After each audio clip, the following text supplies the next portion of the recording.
All right, hello everybody. My name is Martin Junger. I am a chair. I hold the chair of Bio-based economy at Utrecht University. I work there already for 15 years on bioenergy, biomass, and biomaterials and sustainability. And I will be chairing the workshop today. The workshop Biomass REDII implementation and beyond, and especially today the ongoing developments in EU member states and the role of REDII. We are at the moment at around 68 participants. I do expect a few more to come in, so I will say the next thing again in a few minutes once more. We will be recording this meeting, so be advised we will record this meeting. After the plenary presentations by the speakers, we will also have breakout sessions. Those will be private, but everything in plenary, so the presentations and also the final plenary discussion will be recorded, which we'll use to make a summary and possibly also to publish online. With that, I would like to kick off a meeting, a workshop which was originally planned for June in Brussels, which was cancelled for obvious reasons, but I'm very happy that we now could bring into existence in revised digital form. And as a first step, I would like to yield the floor to Birger Kerkhoff. Birger is working at FNR. He is the German ExCo member of IA Bioenergy and also deeply involved in ETIP Bioenergy, and will briefly say a short word of welcome on behalf of the organizing entities ETIP Bioenergy and IA Bioenergy. Yeah. Thank you, Martin, for the introduction, and good afternoon or good morning to everybody. Well, I would briefly like to introduce IA Bioenergy and ETIP Bioenergy. So IA Bioenergy, as one of the supporters of this series of workshop, is a technology collaboration program on bioenergy as a network set up by the International Energy Agency in 1978 with the aim to improve cooperation and information exchange between countries that have national programs in bioenergy research, development, and deployment. Currently, there are 25 members plus the European Commission, and it's a real global network, so IA Bioenergy covers all continents of the world. And well, sustainability has been at the core of IA Bioenergy from the beginning as forest energy, actually. And so some of the tasks in which the work is organized relate to sustainable biomass supply and bioenergy trade, bioenergy deployment, and climate and sustainability effects of bioenergy. And I'm very happy that with Martin Junginger and Uwe Fritsche, you have also two experts around who have been active in the IA Bioenergy network for many years. Please have a look for more detailed information on the website of IA Bioenergy, so iabioenergy.com, where you find quite a lot of more information which goes more into detail.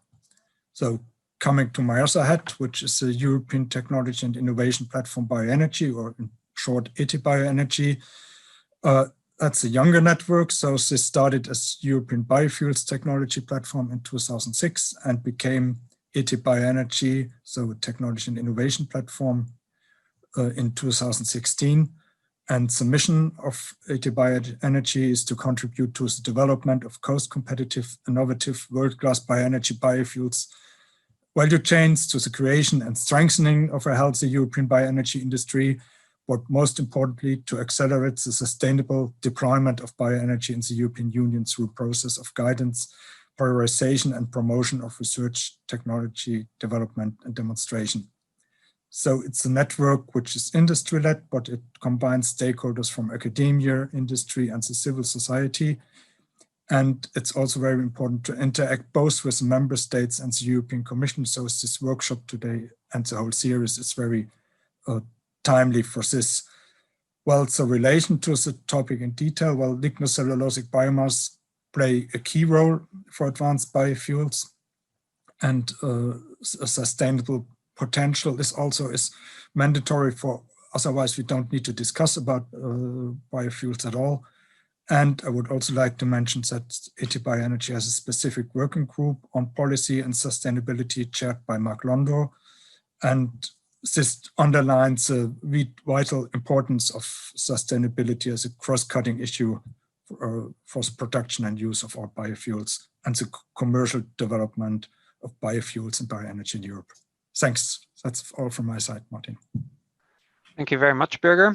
And I would like to continue with a few reflections and also the views of SPP. I think I've been involved in the bioenergy and sustainability debate for 15 years. And in a way, I think it's an exciting and almost revolutionary time that for the first time ever, we see mandatory sustainability criteria being implemented for woody biomass for energy on a European scale. We've had mandatory criteria before or in order to get subsidies, but I think for the first time ever, there's a comprehensive framework which is far beyond just legality in place or going to be in place in the EU, which I think is a major milestone step forward. But at the same time, I think everybody will be open to admit that there's plenty of issues remaining to be resolved. Sustainability is a moving goal. What we deemed to be sustainable 15 years ago for sure does not qualify as sustainable today. And so it is an ongoing effort to improve these systems. Now, from SPP side, I'm also co-chairing the standards committee of SPP. That means I'm leading a group of 6 together with Mike Williams from Westerveld, the other industrial side, where we are going to change or to observe and oversee the standard development. SPP is currently in the middle of a standard revision, and this workshop today and also others will definitely feed into this process. SPP is of course also interested in this entire process because it is directly affected. The REDII implementation and the laws, the criteria implemented in general, but also by individual member states on top of that, will largely determine how SPP can operate. And so SPP, I think, has several interests today here as well.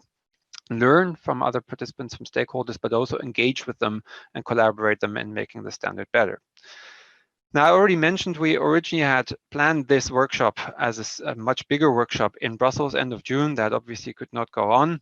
So we decided to break up into several afternoons. And this is the first afternoon where we will really focus on the implementation of the REDII as it is imminent in the next year. So today we really want to focus on the views of various stakeholders, for example, regulators, NGOs, forest owners, on their views on what issues are really linked to the concrete implementation. And there's quite a few, I'm sure.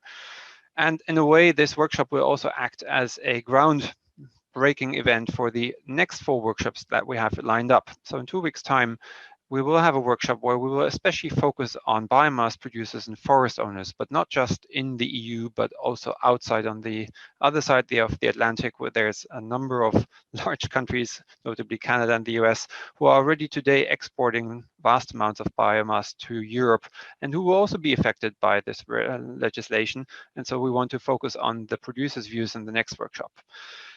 Clearly, REDII has a number of shortcomings. It has only a limited number of sustainability criteria, and we do want and need probably to move beyond it in the future. So we have 3 more workshops lined up, 2 of them in November, one specifically focusing on biodiversity, and the 4th one, I think I will be again chairing that one, a very interesting one on carbon accounting and the climate impacts and benefits of bioenergy, end of November. And then last but not least, also the social impacts should get more attention as they're basically not included in the REDII at the moment. So we will have a 5th workshop in January, and I kindly invite you to engage with us and join these workshops as well. You can find the registration links on the HouseSpace website. Now, for today, I think, again, the focus will be on the actual implementation of the REDII. And there's plenty of issues, as I think will also become clear in the coming 45 minutes or so. So we have common sustainability criteria, but we already see countries like Belgium, the Netherlands, Denmark, perhaps also Germany developing their own further reaching criteria, which may lead to the fact that they use the most sustainable biomass, but also cause a increasingly patchwork of different rules and regulations, which may impede producers to actually comply with all these rules, will cause headaches for certification schemes, etc. We see that the risk-based approach has been taken by the European Commission, but what does it actually mean? How will risk-based be implemented in reality? Are those criteria stringent enough? So I think there's many things which we can discuss today. We had originally hoped to have the European Commission here today to give us a short keynote presentation of what is the current status of REDII implementation. Unfortunately, Giulio Volpi is on sick leave until early November, but we've been in touch with Robert Kaukovic, his colleague, who could unfortunately not join us either today. I think what everybody is waiting for at the moment is the Implementation Guidance Act, which is supposed to come out and to be adopted as of end of January 2021. Currently, the Commission is still reviewing the final report developed by Michele, who will speak in a moment, by Guidehouse and partners, and will provide comments soon, also involving the other European Commission's departments, but unfortunately they cannot release more details at the moment, which is of course unfortunate, because I think this guidance on implementation document will be key for the implementation next year. Now, before I hand over to Dirk, our technical facilitator, just a word of who's actually online. I can see at the moment 126 participants. I hope that will still go up a little bit, because we had almost 250 people registered. So it may well be that this number goes up in the next few minutes still. And we have a good mix of various stakeholders. So we have end users, utilities, 12%. We have biomass producers, pellets, wood chips, etc., 15%. We have academics like myself. We have NGOs, 6%. We have certification schemes and accreditation bodies, 5%. Quite a lot of consultants as well, trade unions, regulators, of course. So quite a good mix. And I think that will also allow us to debate the implementation issues from various angles. Now, that all said, there's also a few practicalities to be explained. We are using a new format involving house space, and we are very happy that we could engage Dirk Hulverscheid, who will take us through the technical and process of how we will engage with each other over the next 3 hours or so. Dirk, the floor is yours. Thanks very much, Martin, and a very warm welcome from my side as well. I've already seen that you have about 155 people registered on the house base and 130 people on the call now. What I would like you to do is just very briefly explain how we're going to use it. So we're going to have our lineup of fantastic speakers to provide a good input into our debate. But of course, it's very difficult to discuss with so many people in a plenary room. So that's why we would like to actually, after the speaker spoke, break into lots of small groups in order to allow for more tangible discussions, but also give you a written discussion platform where you can look at all the presentations and basically document your discussions as well. But you can also keep our discussions alive after this webinar ends. So just a very brief introduction on how to best get there. I would like you to join us on Housebase, and I just go and put the link into the chat box from Zoom once more. But of course, if you have 120 people typing into the Zoom chat box, it will be completely bombarded very quickly and we lose complete track. So we have a lot more structured space for discussion and on the house base. Now, when you go and open the link, you will come to this page and you need to do the register one, not the login one. Just provide your email address and you get a personalized link, and then you have a one-click access to get into the house base. Now, a lot of people always ask me, like, how do I best set this up on my screen? And so if that's your screen, you can now go and have the Zoom window on the left-hand side, or make it the upper side, and the Housebase window basically on the other side. And that way you can very nicely move very quickly between the two different sides and enjoy the written discussion, but also the breakout groups, and follow our speakers. Now, all the questions that you might have toward the speakers, please document them and record them in the Housebase, because that gives the speakers a little bit of chance to sort through different questions and pick the sequence they would like to go for. Now, for all the other workshops later on, is if you go under the top right area in your avatar, you get a little menu item, which is called Add to Bookmarks. If you add it to your browser bookmarks, you don't need to actually go and look for the link again for webinar 2, 3, 4, and 5. We're always going to use the same Housebase platform for those ones as well. So let's go and test it. Let's everyone go and basically open up your Housebase, and we've prepared a little poll for you, which is about the readiness of the member states in the EU Commission. So you should see the Housebase like next to me, and then you see the little graph going from red to green. This is our poll, and then you've got a chat box next to it, which is basically allowing you to comment on your choices.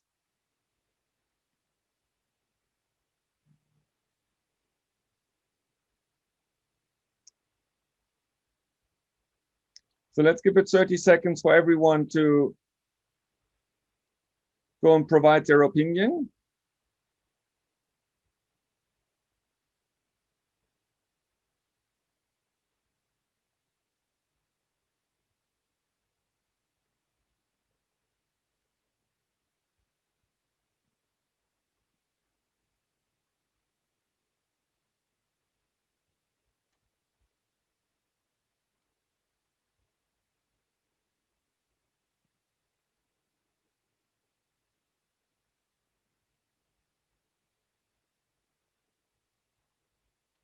And please feel free to go and type into the chat box next to it any kind of observation, comments, and you can also like or reply to your colleagues' opinions.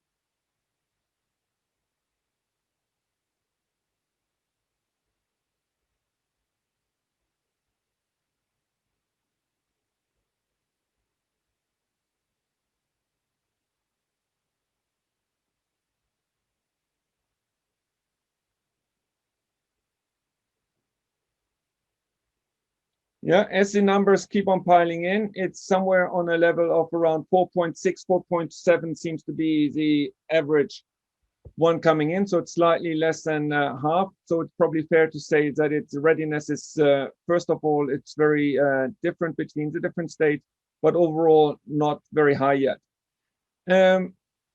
This is basically the mechanics that we're going to use after each of the speakers, where you can record your questions and comments.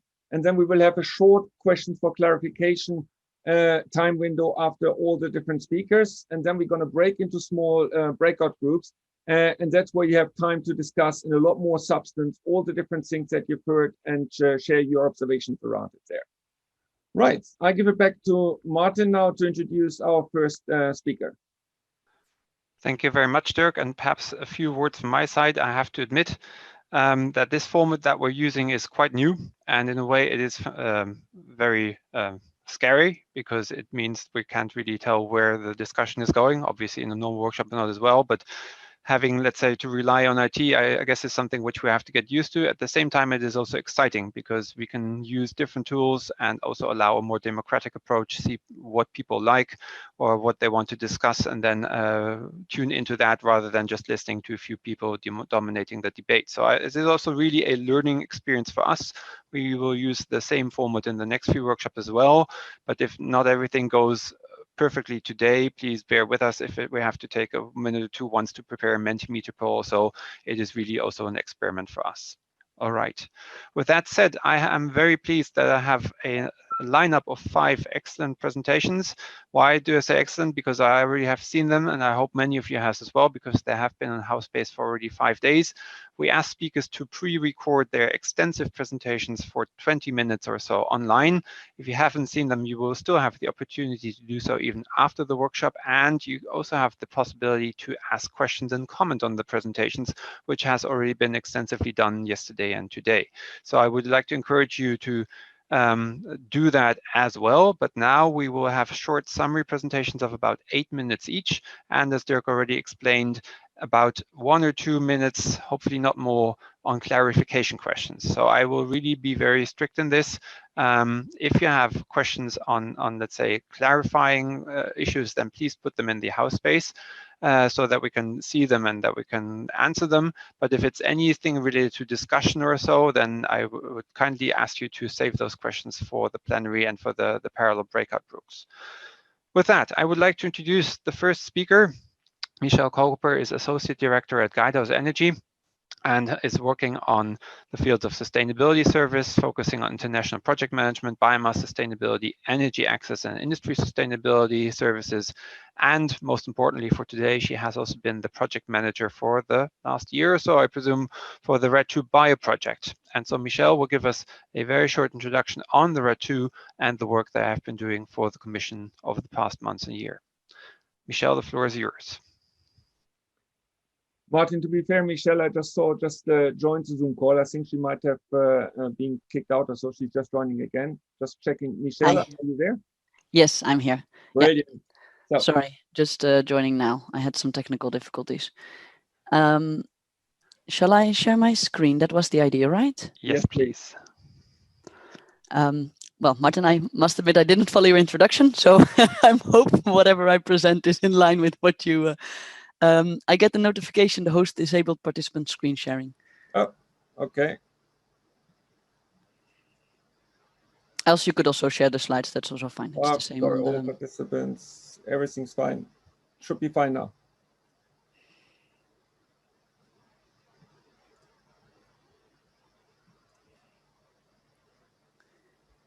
Great. I hope somebody can give a shout out. Yes, great, Martin. Thank you.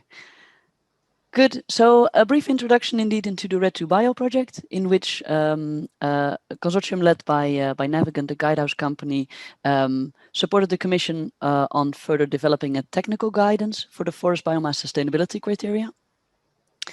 I hope you saw the longer presentation on the house page. If not, I advise you to go and see it still. This is a very brief summary of that. So for those of you who haven't seen them in detail yet, the forest biomass criteria as specified in the RED 2 are split in two topics. First of all, the sustainable harvesting criteria, and the second part's on the LULUCF criteria. The sustainable harvesting criteria, as you can see, is divided in 5 subcomponents. And for the LULUCF criteria, there's also a selection of subcomponents, namely the Paris Agreement as a first step, and then either the NDC or national laws to maintain or enhance LULUCF emissions. Maybe good to mention that all forest biomass should be complied if it's used for energy purposes, but waste and processing residues, so secondary residues, are excluded. Furthermore, this counts for all forest biomass that member states want to use either to count towards the targets or want to incentivize financially. There's also a threshold for installation size, but I won't go into a lot of detail here. So basically, the process to comply, it's that economic operators, the burden is with the economic operator who brings the biomass to the market, must submit third-party evidence, audited evidence, and that can either be done through a national scheme or through a voluntary scheme. And the voluntary scheme is currently in the biofuel sector the most used way of demonstrating compliance. For forest biomass, a risk-based approach has been taken. So this is actually looking at it from a two-level perspective. First of all, if a country has sufficient regulation and proper enforcement in place, there is low risk of forest biomass being derived from unsustainable production, and thus it can demonstrate compliance on level A. If that's not the case, then the risk of unsustainable production is regarded as higher, and it has to demonstrate compliance on level B, so the sourcing area level. And maybe just to put it in comparison, under the RED 1, biomass was always demonstrating compliance on the level B, so the sourcing area level. So for forest biomass, there's a deliberate choice to have this risk-based approach in 2 layers. So either on level A, on a national level, or on level B. And this means that for every criterion, if level evidence A is not available, then level B is required. So it's not required to have all the information either on level A or on level B. Very briefly, and give me a shout out, Dirk, if I'm stretched for time. So very briefly touching upon the sustainable harvesting criteria. On the left side, you can see one of the stepwise approach that we've developed, which shows on the far left the level A, so the checks if there is on national level sufficient regulation and enforcement in place, and if not, then you see in the figure on the right side, you actually see that it has to be demonstrated on sourcing area level, so through management system. Within our project, within the REDII Bio project, we've also developed a set of country sheets and case studies, not to be maintained over time, but basically as examples of how this level A and level B demonstrating compliance works. We saw that, for example, on the national level compliance, we saw that, for example, the enforcement part there is the most difficult to check, especially because you want, of course, the information to come out of the assessment as being replicatable. I don't know if that's a proper English word, but at least that all the schemes come with the same assessment. On the case study evidence, we saw that actually quite a lot of the required background information seems to be available at forest owners, but is currently, for example, not included in supplier contracts to actually bring that information to the parties who will later on have the obligation to demonstrate compliance. Elements that we saw were where the information was less readily available is, for example, on the long-term production capacity, as well as for some of the countries, but also in some of the case studies, we saw that that information was not available for forest owners in some cases yet. In a second look at the LULUCF criteria, again, on the left side of the screen, you see the steps that you have to follow to check if you have to demonstrate compliance and if you can demonstrate compliance on level A or on level B. Here again, also for the LULUCF criteria, we've developed a set of country sheets to check this. Well, for one of the interesting findings there is, of course, that for the EU, many of the required elements are covered by EU activities. So the Paris Agreement, as well as the NDC, that is all developed also on a European level. And what we saw from the case study that was done is there that especially the forward-looking part is something that a lot of the forest owners currently don't have in place. So if you are looking at the LULUCF criteria on a forest sourcing area level, the forward-looking component there of ensuring that carbon stocks and sinks over the long term will be strengthened or maintained, that is the more difficult part. As some concluding remarks, specifically talking about the REDII Bio project, we are currently finalizing our report. The Commission is doing a final review of that report, and we will hope to publish it soon on our project website. Of course, this feeds into the Implementing Act on Forest Biomass, which the Commission is to develop soon. It feeds into this. It doesn't necessarily mean that what we detail in our guidance is explicitly also taken up, of course, in the Implementing Act. It's a suggestion or from our side. Public feedback on the Implementing Act should happen in fall 2020. I don't think that a draft Implementing Act has been published yet, but I know the Commission is working on it. It should be formally adopted latest 31st of January. And of course, hopefully the draft will be published sometime soon, as to make sure that market parties can start working on the implementation part. Well, the last element on the voluntary schemes, I think you can see that from the screen. And I think Dirk will leave it at this to make sure that we have sufficient room for the rest of the presentation and discussion. Thanks so much, Michelle, for setting a perfect benchmark in terms of the timing and giving us a really good introduction for the discussion. I've already seen that you've collected lots of comments and questions on the house base. So for the other ones, please go and add your comments there as well. And Michelle, you can use the time where during the other speakers' talk in order to select the ones that you would like to immediately address afterwards and the ones that you would like to feed into the breakout groups. Thanks a lot. Martin, who's next? So next is Lotta Heikkinen, Forest Policy Officer at the Confederation of European Forest Owners, where she's coordinating files on sustainable finance, EU forest strategy, bioeconomy, and climate and forest-related policies. And Lotta will talk today again about the implications of the REDII for forest owners in Europe.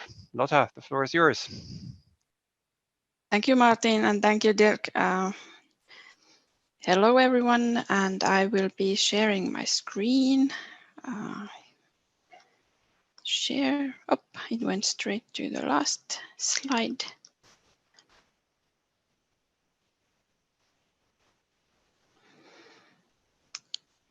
There we go. Thanks, Martin.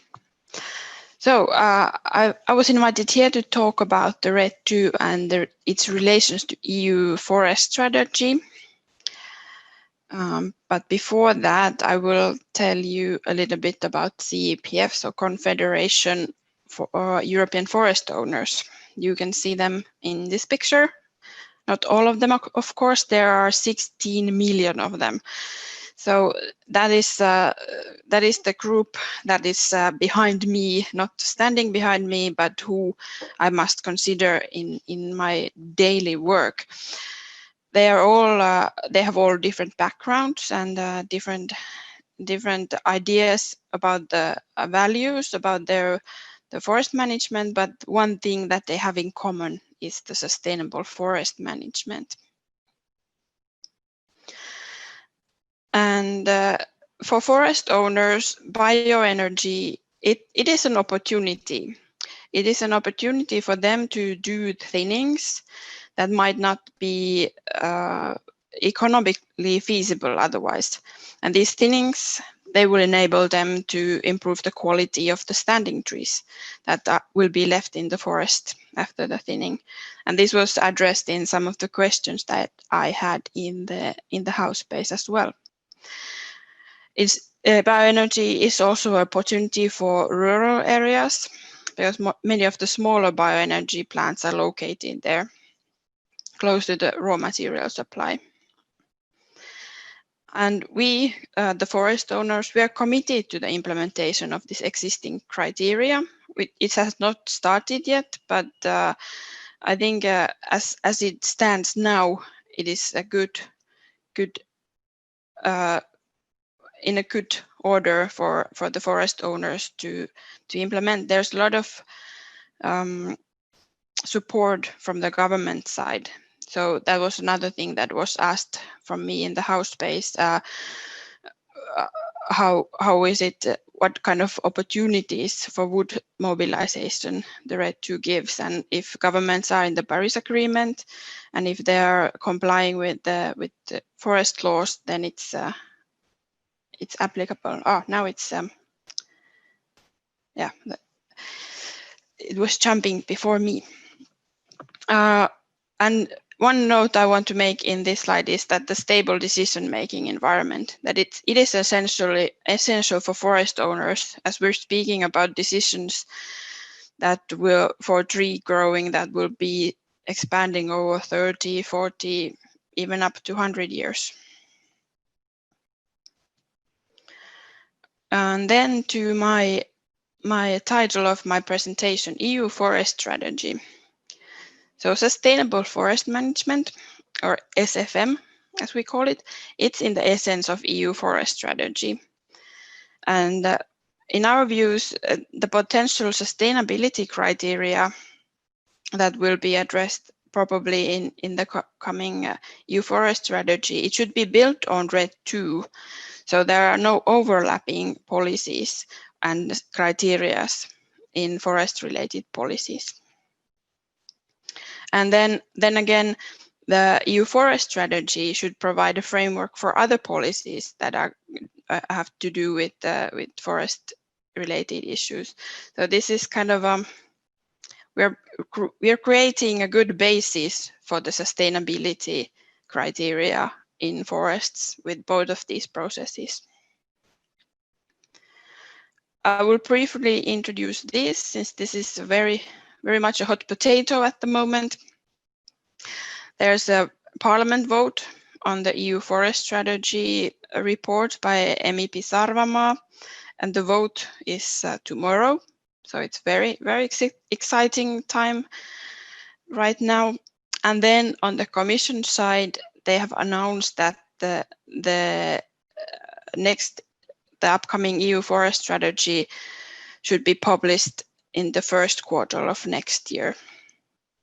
But before that, there should be a roadmap and public consultation. The impressions that we've gotten so far with looking at different strategies that have been published under Green Deal and talking with the Commission, it seems like the climate issues are one of the big part of the EU Forest Strategy, as well as the 3 billion tree initiative, planting of 3 billion trees. And to finish, I will share some of the important observations that we've had. So the current sustainability criteria for forest biomass has broad acceptance.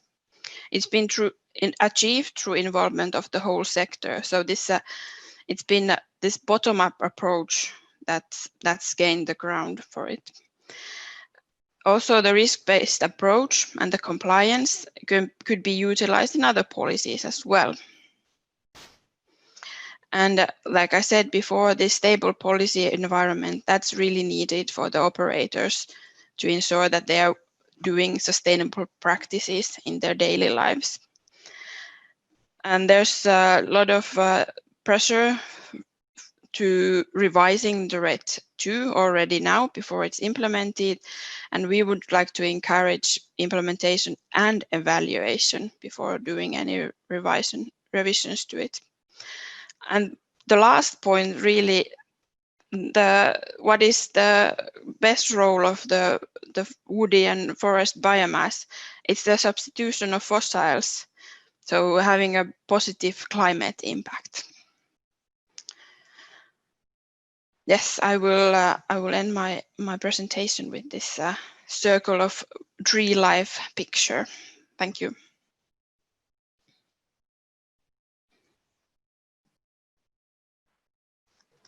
With more than 1 minute to spare. Perfect. And the same for Lotta. There's already quite a few questions coming in on the house base. So while the next speaker looks, you might have a chance to scan through them and have a look which ones you like to take forward. All right, then the next speaker will be Alex Mason.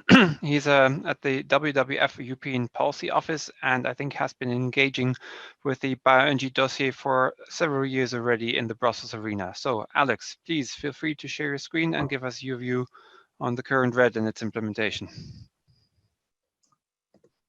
Thank you very much. I hope you can all hear me. I will just try and share my screen.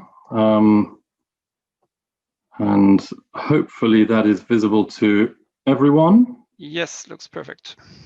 And, oh, sorry, I need to just go back to that. Right, I can't see the timer, so I'm going to have to just quickly start. You have 1 minute to go. Okay, great. Well, hello everyone, and very pleased to be here for this discussion of the EU RED implementation, and thanks to the organisers for giving us a chance to share our views. I would say, I guess the starting point for us is perhaps best represented by this picture from a climate scientist at the University of Reading.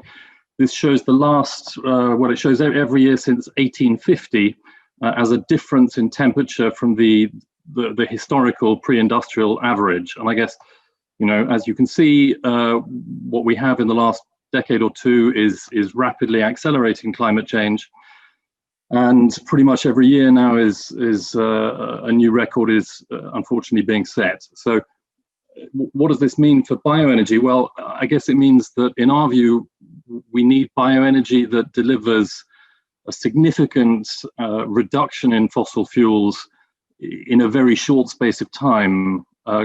Because otherwise, something which will only deliver a climate benefit over a decade or two or three is of no use in trying to stop climate change, because we risk passing the 1.5 degree threshold within as little as 10 years.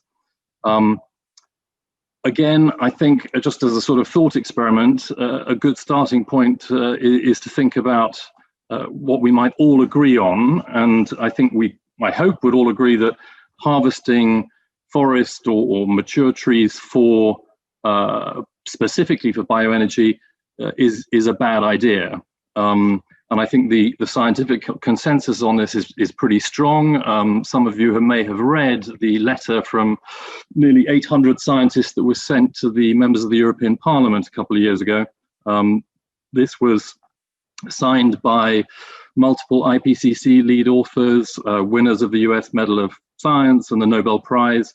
And the point they were making is that harvesting specifically for bioenergy, so dedicated harvesting of forests, would likely increase emissions compared to fossil fuels for decades or even centuries, and therefore the only things we should be incentivizing are genuine wastes and residues. And the other point to note here, which I think is important, is that it doesn't matter from a carbon perspective anyway, how sustainably the forest is managed. So you could manage your forest in the most perfect way ecologically, and indeed you could have carbon stocks at the forest or landscape or country level, which are not just stable but even increasing, as they are in the EU after centuries of harvesting. And that doesn't mean that harvesting trees from that forest will be better than fossil fuels, because what really matters, certainly when it comes to carbon anyway, is what are you burning specifically? So what feedstock are you burning, not how sustainably it was produced. And so therefore, we're basically, it seems to us, we're discussing which types of waste and residue does it make sense for us to be using for energy, assuming, as I say, we agree that we shouldn't be harvesting specifically for energy purposes. And I guess there are perhaps three criteria that we would think are important. One is soil fertility, so protecting soils and soil fertility, because that affects regrowth rates and therefore the rate of carbon sequestration. Secondly, we should only really be burning things that would decay very quickly otherwise, because if something is going to be around for a decade or two or three, then obviously that constitutes a carbon store, and rather than releasing that directly into the atmosphere, we should leave it where it is. Third point is the question of substitutions. So obviously we don't want to be using even waste and residues if they're being used by other industries to lock carbon away in products. So what does this mean for the types of bioenergy that will deliver a significant near-term climate benefit? Well, obviously wood waste seems like a good source.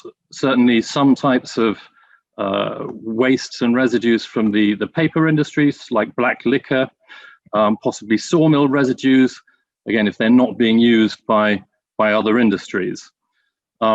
On the other hand, things like tree trunks or stumps, so larger pieces of tree, are likely to decay slowly and therefore are not something, in our view, that we should be incentivizing, because they're likely to increase emissions compared to fossil fuels, at least over a reasonable time period.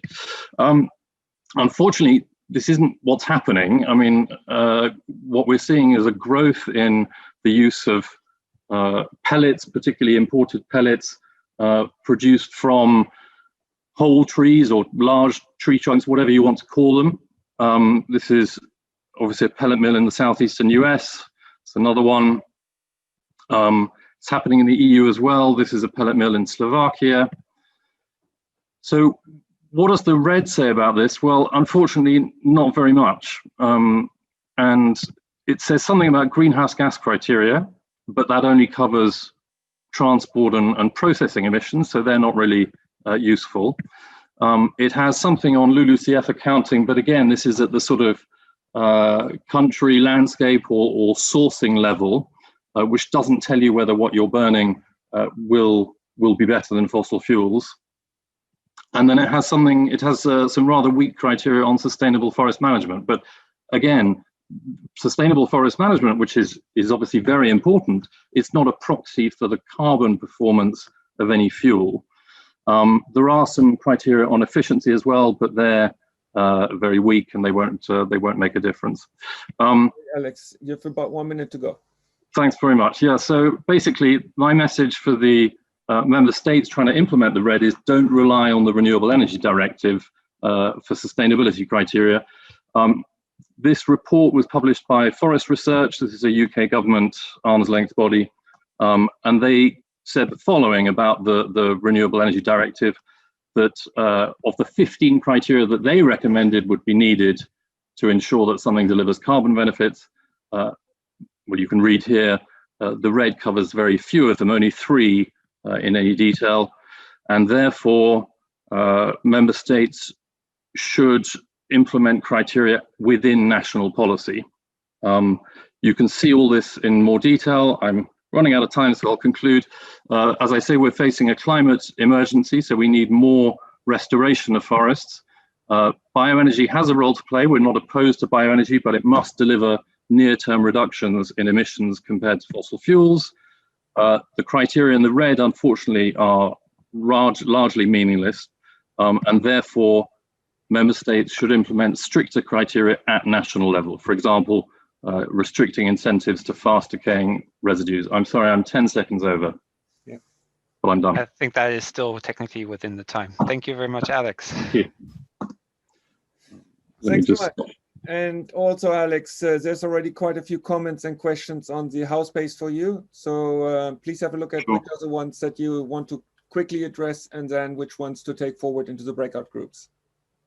Sure. Yes, I already saw some questions being answered very quickly, and others like, how do you define sustainability, which probably take more than just a few words in a house-based comment box. All right, let's move on to the next speaker then, which is Bodil Harder. She's a chief advisor at the Danish Energy Agency of the Ministry of Climate and Energy in Denmark. And Bodil will tell us about the national developments with regard to bioenergy and sustainability. Bodil, I already see your screen, so if you put it in full screen mode, you can go ahead.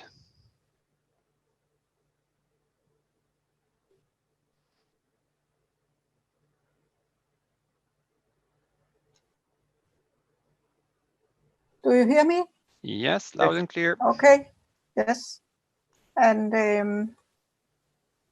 now I try to share my screen. Do you see my screen? Yes. Now it's perfect, yeah. Fantastic. Okay, very good.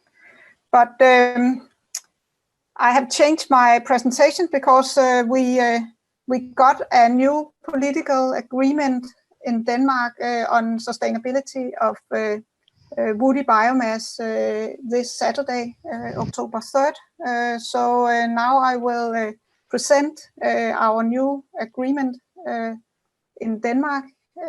My name is Bodil Harder. I'm from the Danish Energy Agency. And what I will present is our new agreement and a little bit about the background for this agreement, and I will explain where it goes beyond the RED II directive and why. The situation in Denmark is that we have had a voluntary industry agreement on sustainability of woody biomass since 2014. And this agreement has been more strict than the RED II on certain points. It covers all existing combined heat and power plants and all district heating plants. It covers residues from wood industry. It has higher CO2 emission saving requirements, and it has also higher requirements on biodiversity. So we have to, when we should implement these or new criteria in law, we had both the voluntary agreement and the RED II to look at, and we should build on these two elements. And a part of the background story is also that the climate advisor for the government in Denmark, our climate council, made a report in 2018 where they concluded that neither the industry agreement nor the RED II directive sufficiently had criteria that sufficiently considered the degree to which biomass harvesting can reduce carbon stocks. So the council did not thought that these two criteria set did ensure the climate sustainability, so to speak, of the biomass. And the new agreement is more, on certain points, more ambitious than both the industry agreement and the REDII. It has criteria for existing plants and for smaller plants, 2.5 megawatt is the limit. It covers also the industry and also biomass used in the households. It has criteria for non-forest wood and for residues from wood industry. It has biodiversity criteria as the industry agreement had, and it has a carbon sustainability or climate sustainability criteria focusing on maintaining forest carbon stocks, and it has higher CO2 emission saving requirements in the production chain. Also, it has a requirement on third-party verification, also up to the first gathering point of the biomass. So now we are in a situation where we have to implement this agreement and both implement the REDII directive criteria and the extra Danish criteria. And in order to implement the REDII criteria, we are waiting for the implementing acts, and we hope to get them in October, because else we have timing difficulties. The extra Danish requirement concerning carbon stock is this: the forest carbon stock in the country or in the forest sourcing area must be maintained or increasing, and this has to be documented with forest statistics. If this is not the case, then you're only allowed to source from forest certified forests, meaning FSC or PEFC certification or similar. If this is not possible either, you can only use residues. So this is our version of the risk-based approach. And why do we have this extra criteria? It's because we see some weaknesses in the REDII directive on Article 29.7, talking about the Paris Agreement and NDCs. The weakness is that the NDCs submitted so far, they are not sufficient to limit the global temperature rise to 2 degrees.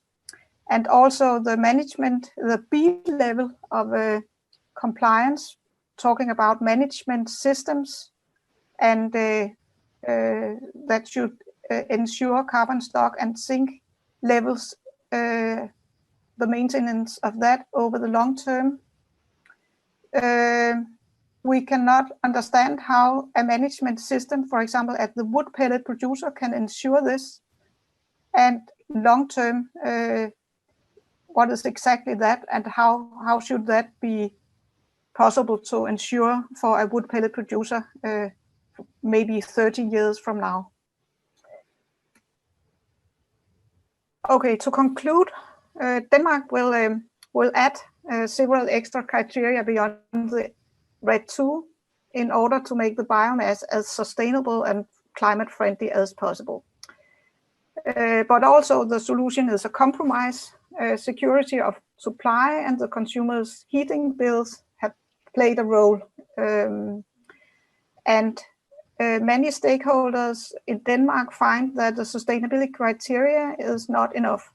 They ask for a plan for limiting the use of biomass in Denmark. And it's referred to as a transitional solution in Denmark. So as a part of the political agreement, an analysis was agreed on. There will be an analysis on possible measures and consequences of limiting the consumption of wood biomass, and later on also an analysis that will evaluate the sustainability criteria in 2023, potentially followed by adjustment of the criteria or covering more plants. Thank you very much for your attention. Thanks so much, Bodil. Thank you indeed, Bodil. Perfect timing also from your side. Very good. So I can see that there's a few questions for you coming in as well. So I hope you will be able to already answer a few of them in house space while we yield the floor to the final speaker of this session. And that is Simon Armstrong, Chief Technical Officer at SPP. He has been engaged with SPP since 2013 in the development of the original standard, its implementation and engagement with regulators and policymakers. And so he will talk today about what he considers what makes good biomass. Thank you very much indeed, Martin. I see we can hear me and the screen is shared. Perfect. Thank you. We do see an email from you, to Bodil, I think. So I think we still see Bodil's hardest screen shared. So, yep. Should I do something? Just I think hit the Simon needs to actively take the screen. Yes, there we go. Perfect. Is it working? Yes. Oh, just a moment. I think I've lost it now.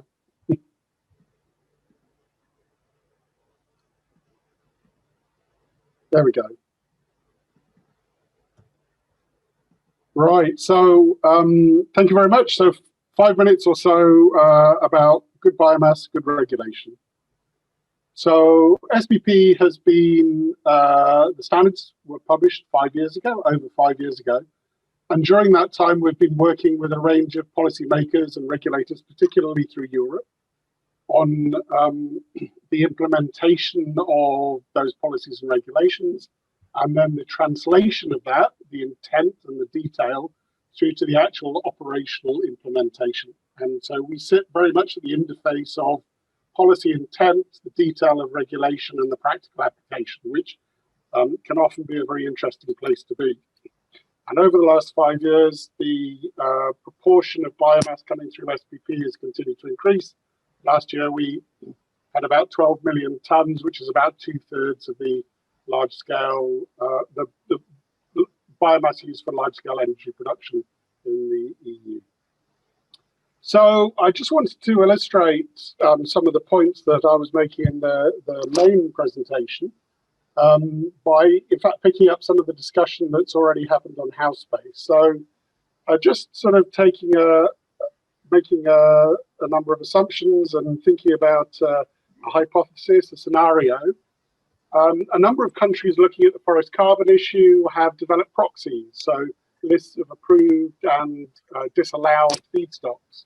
So if we, make some assumptions and we work on a scenario whereby, one member state concludes that only biomass made from feedstock that came from trees that were less than 20 centimeters was acceptable.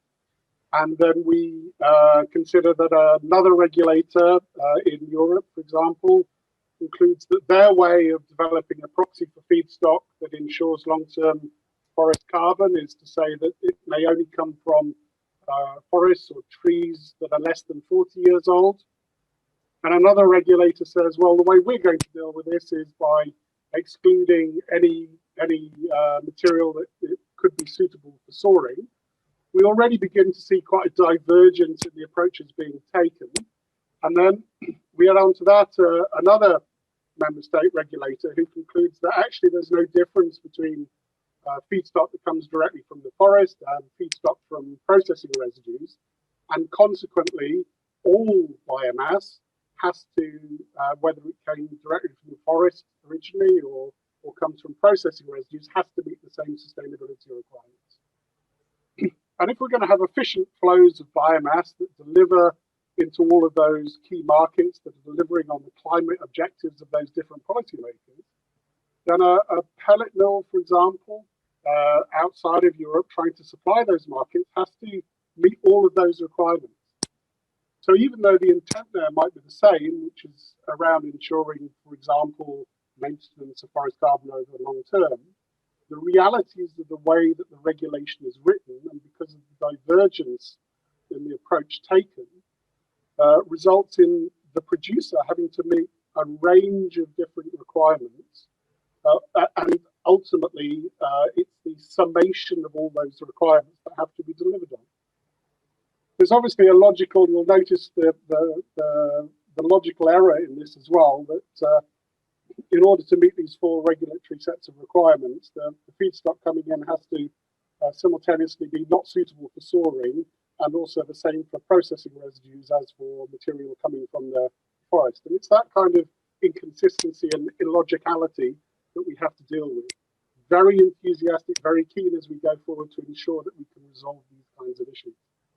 The other area, of course, is the uncertainty around the actual definition of these requirements. So when we say less than 40 years old, if phraseology is used like expected rotation length of 40 years old, that immediately raises questions as to how do you know what the expected rotation length might be? Not suitable for soaring, how is that defined? And obviously that varies in different jurisdictions. So taking a practical, coherent approach, no matter what your views are on biomass and its suitability, in order to have an efficient delivery on achieving those climate goals, we need consistency and coherence in the regulation. And that's a concern with the implementation of REDII through the member states, ensuring that we don't get this divergence of interpretation, but we have consistency to all the member states. Okay, so some other key elements here to consider is the relevance. We see often that regulation is developed in a very Eurocentric kind of a way, and we need to be cognizant of the fact that sustainability and demonstration of sustainability through the world from key sourcing areas can be very different from the conditions in Europe. So requirements need to be relevant to the local conditions. We could potentially spend a long time talking about this today. There's another workshop specifically on forest carbon, but as we deal with the uncertainties around the objectives of forest carbon, the ways of demonstrating it, some of the concepts like timeframes and scales, we need to come to consensus on that and to find practically implementable ways of being able to deliver on those concepts, given the uncertainty, given the lack of consensus. And we need consistent definitions that are relevant to the local conditions. We see that much regulation generates a huge amount of additional paperwork with actually creating very little change in the field. So very keen that regulation actually does drive positive change as opposed to simply creating an administrative burden. And we want to avoid perverse outcomes. So for example, we see for some jurisdictions that the regulatory requirements on, for example, processing residues are such that actually there's a disincentive to use processing residues and an incentive to use more material that comes directly from the forest. And that kind of outcome we want to avoid, and thinking very carefully about policy and regulation and potential perverse outcomes is very important. So efficiency. So Bodil talked in her presentation very interestingly about moving towards forest level certification, and that's the risk-based approach focused on the biomass producer was not the approach that the Danish were going to take. Very interesting to explore that further. In some jurisdictions, replanting is a requirement under law. We could imagine all sorts of mechanisms from pellet mills to ensure replanting, for example, through contracts. But interesting to explore how we can bring efficiency to the system without moving to a massive administrative burden, either through requiring forest level certification or other mechanisms. And a specific example in the context of REDII is enabling the verified data to travel along the supply chain rather than requiring calculations at each node in the supply chain. Okay, a range of approaches that I think are worth considering: clarity on definitions, adopting a regional, adopting risk-based approaches, the specifics of greenhouse gas calculations, having to tackle the difficult concepts around forest carbon and how to make those practically implementable, and using ISO-based management approaches to demonstrate compliance. So SBP as an entity with a lot of experience around this area, very happy to engage with regulators and policymakers and ensure that we end up with good regulation that actually delivers on the climate objectives that we're all working Thank you very much indeed for your time. Looking forward to the discussion. Please get in contact anytime. Thank you. Thanks a lot, Simon. Thanks indeed also for keeping excellent time. And I do have to say, I really started liking this format more and more, because we see that on Housebase, while speakers are talking, other questions are already being answered. So I hope we can keep a clarification session very, very brief. What I would like to do next is go in the same order of speakers briefly through, for, let's say, 2-3 minutes each max, and see if there's any points, Michelle, to start with you, which you would like to discuss in plenary to clarify or to add to your answer what you provided online. So there's a number of questions that have been asked on Housebase, and would you like to go into any of them now for the plenary? Hi, Martin. Thanks for this. I must admit I was already quite active in providing feedback and comments, so some discussions already started. I think that, well, one of the elements, and I must admit I don't know the answer to that, is indeed how this risk-based approach will in practice ensure all the schemes to come to the same result. So that's I think that's a bit inherent on a risk-based approach, but that also brings the difficulty. And I think, well, for some of the other comments, I already tried to add some clarification. So please have a look if you raise the questions, if there's anything that you want to add or that you have comments about.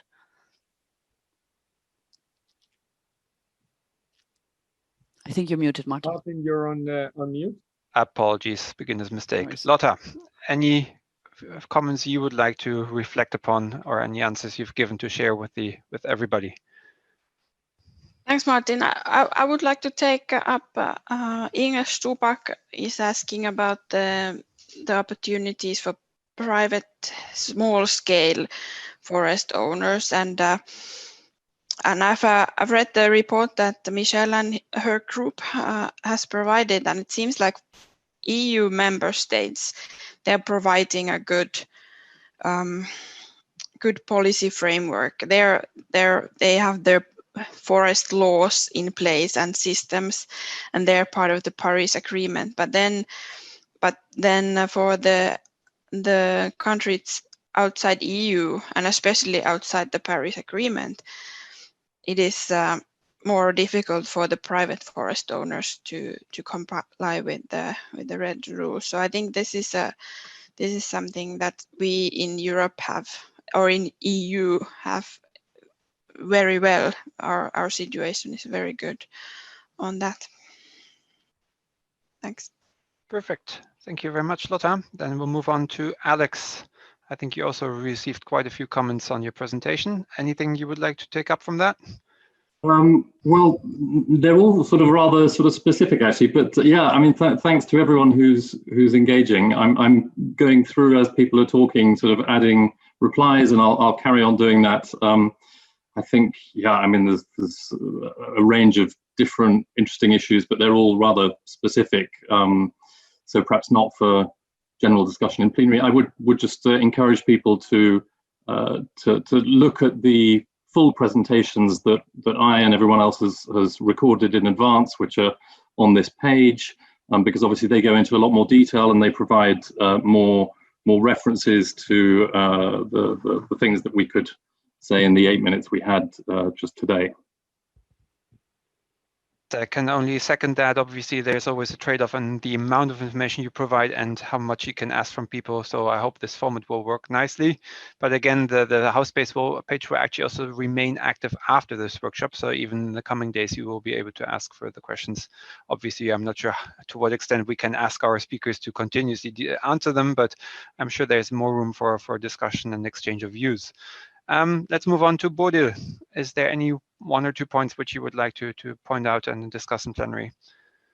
Yes, I can see one question is about which kind of data a forest owner should present about the carbon stock and if it's maintained or not. I fully agree that we have to not do a lot of paperwork that is not necessary or doesn't work. So, but we all have challenges in which data to actually use. So I think we have to move forward one step at a time. And as we have seen it, the forest statistics is actually possible to use. It can be on national level, so the forest owner doesn't have to have a specific statistic for his own forest. But it can also be on regional level, for example, a state in United States. It should not be the whole United States. And it's that kind of data we foresee to use, and it should be possible to find it easily in the national forest inventories. You can always be in doubt if it's updated enough, it's accurate enough, and so on. And it will not, I mean, we will use historical data, because then it's not some kind of guess or calculation for the future. It's measured data, and we will try to make it to look some years back, so it's not immediately changes from one year to another, but it's robust changes we will look for. So it was just one question. There's others, but I think I will leave it here. Excellent. I think there will be again opportunity to also ask the others either online or later on in plenary. Then let's move on to the final speaker, Simon. What points would you like to pick up in the next 2-3 minutes? Yeah, thanks, Martin. It's turning out to be an interesting discussion already. I think definitely the key topic for me is around this consistency question. So how, particularly when we're dealing with uncertainty around forest carbon concepts, how do we manage this potentially enormous divergence of requirements between different member states? We had a little, introduction from Bodil there as to how the Danes are going to approach this, and to ensure consistency through the different member states. The reality is, of course, each member state has different constituency, different stakeholders that they have to respond to, but ensuring that we get some consensus around the principles and some consensus around how these can actually be implemented in the real world. And I guess the main topic that is coming out is around the forest carbon question. And then to have a much more operational question, I guess, which is, is there consensus that voluntary certification schemes can deliver on this? I think the sense is probably yes. But, are there specifics around that? Are there specific concerns that people have around voluntary certification schemes being able to deliver on this? And how do we address those? I suppose those are the two key questions for me. Very good. I think that is, let's say, concludes the plenary session. So I think Dirk and I will then explain what we want to do next with you and why it's called a workshop, not just presentations online. So we've heard quite a bit from various stakeholders now on what they see as issues concretely linked to the REDII implementation and wider issues related to, for example, greenhouse gas impacts of bioenergy. But we would also like to hear from you, because we have around 140 to 150 participants at the moment. Many will have specific questions, expertise, or points to make as well. So what we will do now is we will put you in breakout groups to discuss for about 20-25 minutes, perhaps take a short coffee break as well. And then we will reconvene in about 30 minutes. And in the same time, you will be able to, on the one hand side, formulate specific further questions for speakers, or raise other points of attention, which you thought either based on the presentations or in general are linked to REDII implementation, which you would like to discuss with the speakers in plenary. So we will, and again, Dirk will after me explain this in a bit more detail, the technicalities, reconvene in 30 minutes. And then Uwe Fritsche, colleague from IEA Bioenergy, chair of IEA Bioenergy Task 40 and involved in Task 45, will chair the plenary discussion. I'm giving the floor to Dirk. Okay, thanks a lot, Martin. And yeah, so it's really hard to discuss with 140 people online in a plenary. So that's why we thought we sent you off in about 25 different breakout groups. And we will rely on Zoom's algorithm to create a really good mix of different people. perhaps some groups will be more of the same stakeholder group. Some people will be in a very diverse group. Enjoy the discussion as it comes. And in those groups, we would like you to have an overall, of course, after you've introduced yourself, is reflect on the presentations and all the inputs that you've heard so far, comment on them. So in order to advance our learning and appreciation of those topics, then we would like you to formulate any kind of comments and more questions for the speakers, but also towards each other and what we should actually discuss then after the tea break in the plenary. And finally is propose any kind of topics that should be carried forward even beyond this workshop here. And always go back to the Housebase platform, like and reply to the comments made by other people or by the speakers. That's the best way of how we can actually drive the debate to a conclusion. And what we can do is the moment you hit the like button on any of those comments, is it will resort the order of the arguments, so we can see a little bit of a ranking, which are the most resonating topics and answers from people.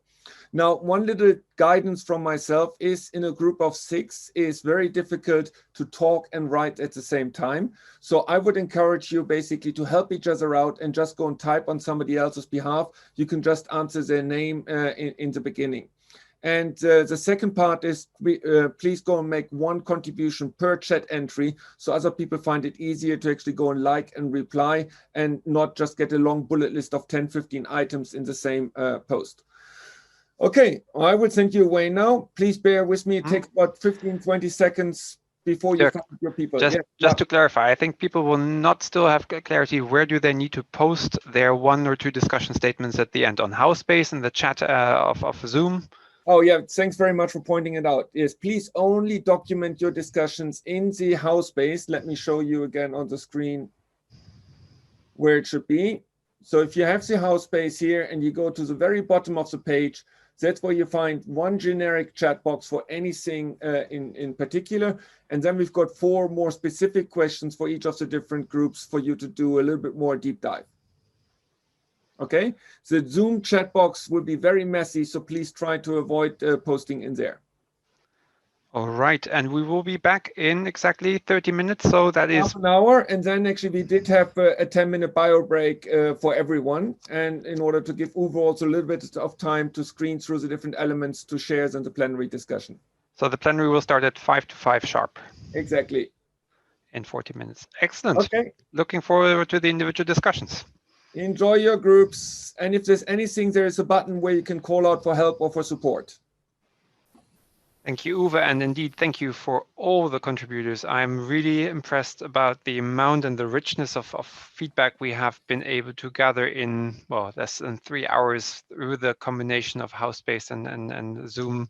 I actually wonder whether this would have been possible in a physical real-life debate and what that means for future workshops in the traditional sense, but that's another topic.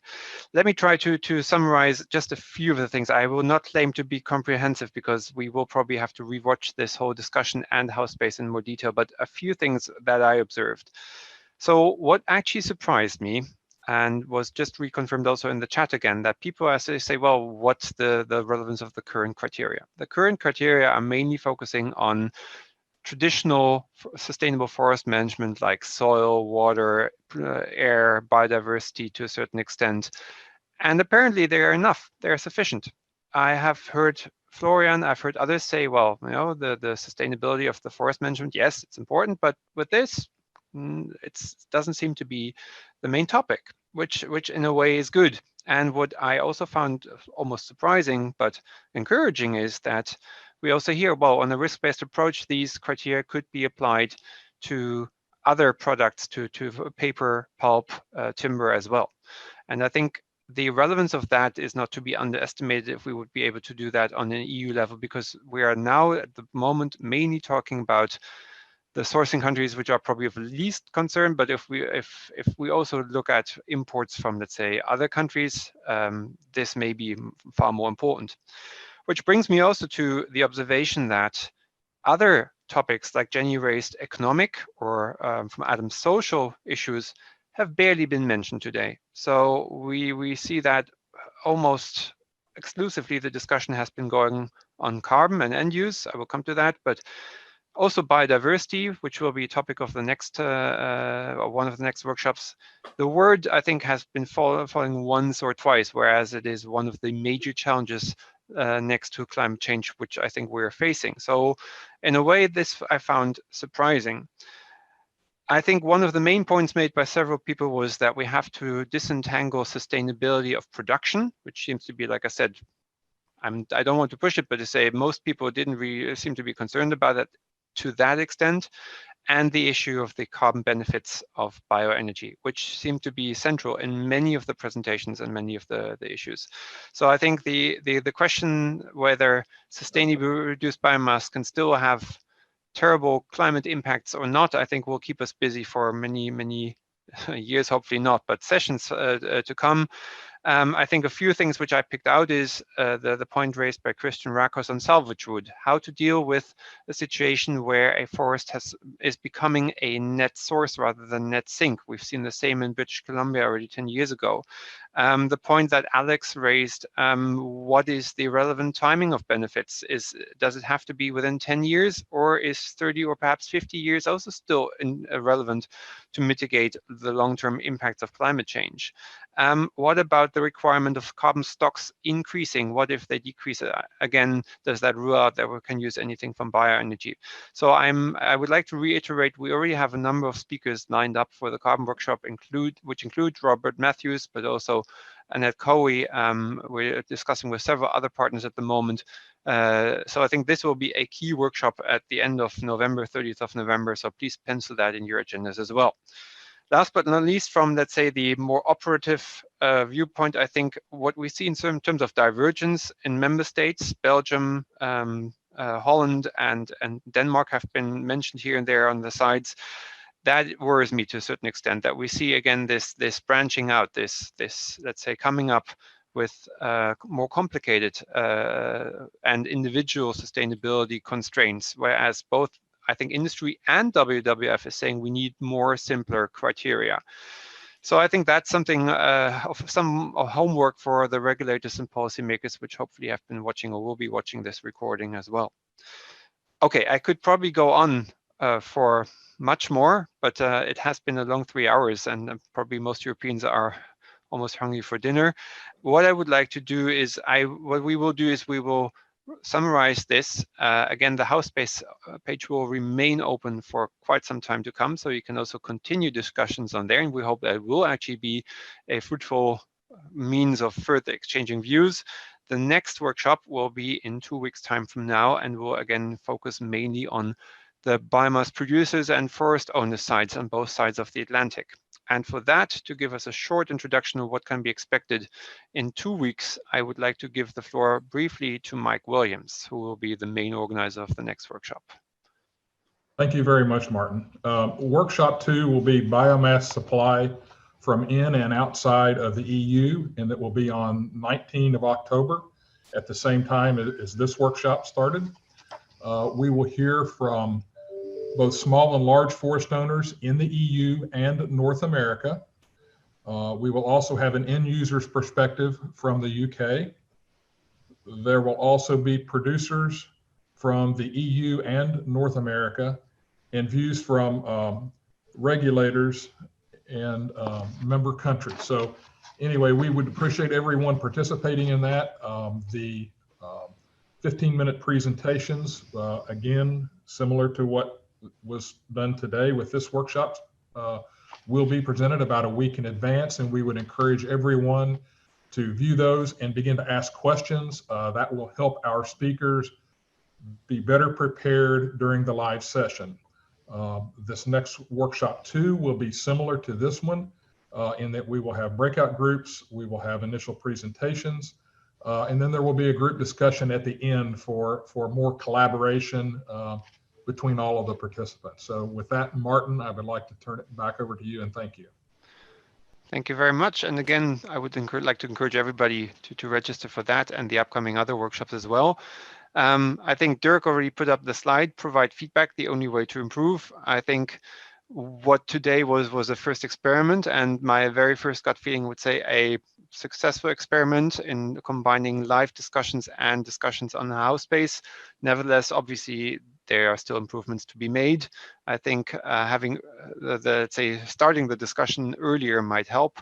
I think filtering better who wants to engage in discussions and who just wants to listen in the breakout rooms will probably help make breakout rooms more populated and active. And perhaps we will also find new ways of structuring the debate. But please feel free to provide the feedback, as this will also help us. This is the first experiment for us as SPP and IEA Bioenergy and ETIP Bioenergy to organize workshops like this. But I'm very enthusiastic, especially again, about the possibility to collect in a short amount of time quite a rich and wide arrays of view, which we will take forward to the next workshop. So again, that's also, of course, the question at the end of a workshop: what will happen with this? You debate for 3 hours, you all feel elevated, and then nothing happens. Yes, to a certain extent, that will also here be the case, but still, I think we have flagged quite a few points which we can carry forward to the other workshops, and which we can also carry forward to DG Energy and to regulators. I've been in touch with Michael Kaukovic, and I think he actually asked me to call him later this week, so I will do my best to give a fair and objective overview. Maybe we can also just point him to this recording in the house page. But this will hopefully also still have an impact on regulators and on other stakeholders. All right, I think Uwe would also like to say a few last words. I see you have your hand raised. Thanks, Martin. Just from the point of IEA Bioenergy, we will contribute, as you heard, to the continuous series of workshops. But I would also like to underline that we have work going on in the context of the bioeconomy, of the broader use of biomass for all kinds of services and materials. And in that, I really welcome the debate about what do we do beyond RED II. It will be a lot of housekeeping and homework to implement the RED II in whatever fashion. But the challenge is to broaden the resource base for the sustainability. And I think that is an invitation to all of you guys. We have various projects going on. There's also a JRC, European Commission work on the broader perspective of the bioeconomy. And so please stay in touch and don't get kind of nervous that the RED II is the end of the story. It surely is not. And in that sense, it has been nice meeting with you, and I thank you all for your participation. All right. So I think with that, we have come to an end of this workshop. I would like to once more thank all speakers, the organizers, Dirk, and last but not least, all the participants for the contributions. I think it was a very useful and interesting workshop, and I hope to see many of you in 2 weeks' time at the next workshop or any of the others which are most of your interest. So thank you again for your interest. And as a reminder, feel free to continue the discussion on House Space. It will be open the entire month. Thank you so much. And thanks, Martin, for moderating and Dirk for giving us excellent support. I mean, that was extremely helpful in this thing. And I guess I can speak also in the name of Birger to saying you did a good job, you guys. Thank you for that. Much appreciated. Thank you, Uwe. Before everybody's disappearing, just one piece of how to make your life a lot easier is when you go to the chat boxes, there's a little 3 dots menu at the top, and that's where you can actually go and have a word cloud coming out, out of a topic, or you can actually go for clustering, and it makes it a lot faster to access the complexity of all the different answers done around it there. So I didn't want to take this away from you because it makes life a lot easier and more effective and actually continues the discussion. I hope to see you back again in 2 weeks, the same place, same venue, and really give us feedback as open as possible. It's the only way how we can make this more relevant for you in 2 weeks' time. Thanks so much. See you around. See you around. Bye-bye. Thanks, everyone. Thank you.